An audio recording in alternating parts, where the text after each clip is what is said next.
అది వచ్చి మనం చూసినట్లయితే ఐగుప్తు నుండి వచ్చిన తర్వాత పాలు తేనె ప్రవశించే దేశంలో ఉన్న తర్వాత వీళ్ళు సమృద్ధిలో ఉన్నారు కాబట్టి మరి 7 సంవత్సరముల పాటు సమృద్ధిగా ఉన్నారు కాబట్టి వీళ్ళ గురించి దేవుడు చెప్తున్నాడు. మీరు ఎవరికన్నా మీ సహోదరులు అంటే మీ రక్త సంబంధికుల్లో ఎవరైనా ఆర్థికమైన వారు ఇచ్చేదాకా చూడాలంట. అప్పుడు దేవుడు నిన్ను బహువుగా ఆశీర్వదిస్తాడు. దేవుని స్తోత్రములు. హల్లెలూయా. 7వ వచనం, నీ దేవుడైన యెహోవా నీకు ఇచ్చుచున్న దేశమందు నీ పురములో ఎక్కడ దేవుని అందున్న పిల్లలకి దేవుళ్ళు ఉన్నప్పుడు దేవుడు ఆశీర్దించే కొలది ఒకవేళ అందులేని నీ సహోదరు ఉండొచ్చు. అలాంటి వారు ఎవరైనా నీ దగ్గరికి వచ్చి అప్పడిగినప్పుడు నువ్వు అప్పించేవాడుగా ఉండొచ్చు. అప్పించిన తర్వాత గరువాలు పెట్టాలి. అలాగా దేవుడు వాగ్దానాన్ని బట్టి మీరకుండా నడిచినట్లా మీరు ఆశీర్దించబడతారు అన్నాడు. హల్లెలూయా.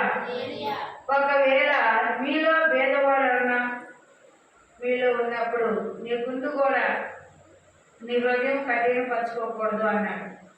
ఒకవేళ ముందు కూడా హృదయం కఠినపరుచుకున్నాడు అనుకోండి, లేదు అనే మాట మీరు అన్నప్పుడు ఇక్కడ దేవుడు చెప్తున్నాడు,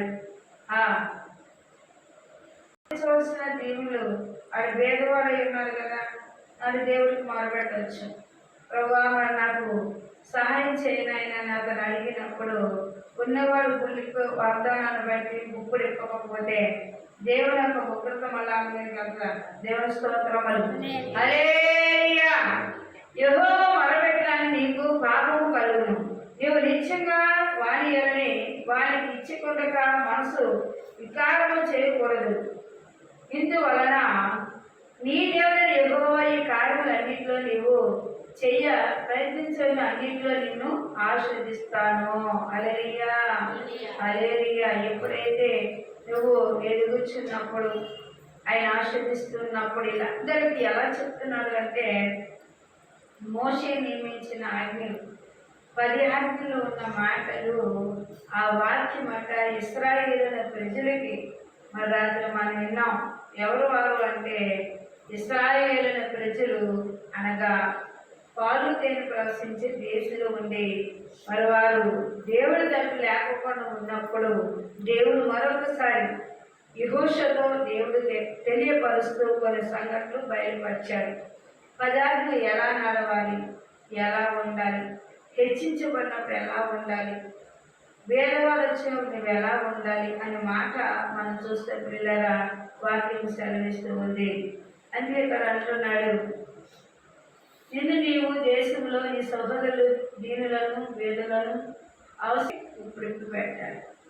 దాని గురించి ఇక్కడ దేవుడు ఏం చెప్తున్నారంటే, మిమ్మల్ని బహుగా ఆశ్రయించాను కాబట్టి మేమందరూ మేకలు కావచ్చు, మేమందరూ గొర్రెలు కావచ్చు, మేమందరూ ఆవులు కావచ్చు, తొలిచూలు అయినవి దేవునికి ప్రతిష్టం చెయ్యాలి. అది ఇక్కడ 16వ అధ్యాయము మరొక మాట మనం చూస్తే 9వ వచనం చదవండి.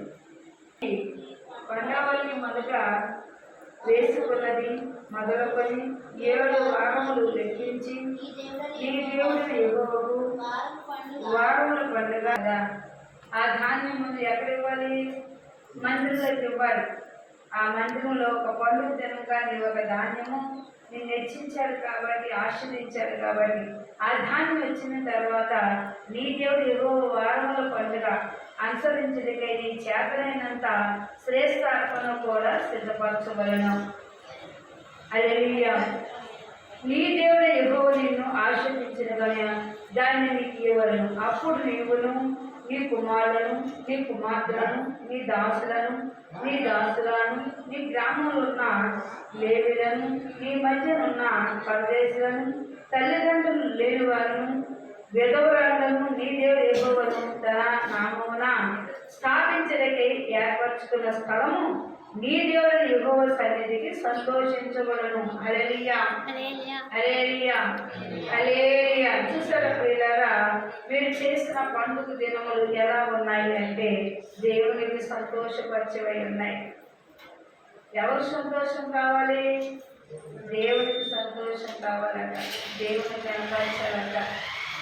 దేవుని కనపరిచే వారిలో ఉన్నప్పుడు దేవుడి దీవుల్లో పండుగలు అంటారు. వారం వారము ఒక పండుగ. అయ్యా నువ్వు భోజనం పెడుతున్నావు కదా, ఏంటది? వారాల పండుగ.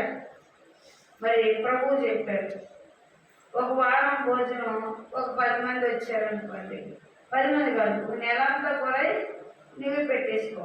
వారాల పండుగలు. సంవత్సరం మొదలుగా సంవత్సరం దేవుడిని ఆశ్రదిస్తున్నాడు. భోజనం ఎవరికే పెడతాం అని కాదు, ఎవరికి పెట్టి కడుపు నింపుతున్నావో ఆ దీవుని నీటికి వచ్చిందట. హల్లెలూయా, హల్లెలూయా. ఎలవరాణులు వస్తారు, చంటిపెట్టిన వారు వస్తారు, దినాహారం జరగని వారు వస్తారు. ఇలాంటి వారందరికీ ఒక పూట భోజనం నువ్వు పెట్టినట్టే. అదేమో పండుగ దేవులా అక్కడ జరుగుతున్నారు కాబట్టి అదేమో తిని సంతోషపడిచి వారు వెళ్తున్నారు కదా. సమ్మగా మేమయ్యా ఈరోజు దేవుడు భోజనం చేశాం అని చెప్తారు. ఆ భోజనం తినే వారందరట ఎప్పుడైతే దేవుడి యొక్క నామాన్ని కనపరుస్తున్నారో పెట్టిన వారు కదా దేవుడు ఏం చేస్తాడట? ఆశీర్వదిస్తాడట. హల్లెలూయా, హల్లెలూయా. సాగంలో ఎవరైతే నడిపేవారై ఉన్నారో ఆయనే నడిపించి వాడై ఉన్నాడు. అందుకే ఇక్కడ మనం చూస్తే ప్రియుల వాక్యం సెలవిస్తూ ఉంది. 17వ వచనం. పండగ వారాల పండుగ. ఏం పండుగ? వారాల పండుగ. అంటే వారాల పండుగ సిద్ధపరుస్తున్నాం. ఇది నీకు సామర్థ్య కొద్ది అన్నాడు. చిన్న సంఘమా పెద్ద సంఘమా అనేది కాదు. నువ్వు చేసే పనిలో నీ యొక్క వాడుబడి ఎలా ఉండాలి అంటే దేవుడికి ఆశీర్వదకరం ఇంటికి వచ్చినట్లు ఉండాలట. హల్లెలూయా, హల్లెలూయా. మరి పశుగాంతగా పుట్టిన దాన్ని ఏం చేస్తారంట? అది శాస్త్రగా ఉందనుకోండి, కొన్ని దినాలు పెంచితే రేట్ వచ్చింది, దాన్ని అమ్మేస్తారు. అమ్మేశాక ఇంకో పుంజుని మొక్కుతారు, ఇంకో దూడను మొక్కుతారు. ఇలాంటి నా మందిరానికి అలా మీరు చేయకూడదు. ఆజ్ఞ ప్రకారం మీరు నడవాలని చెప్పిన దేవుని స్తోత్రములు. హల్లెలూయా.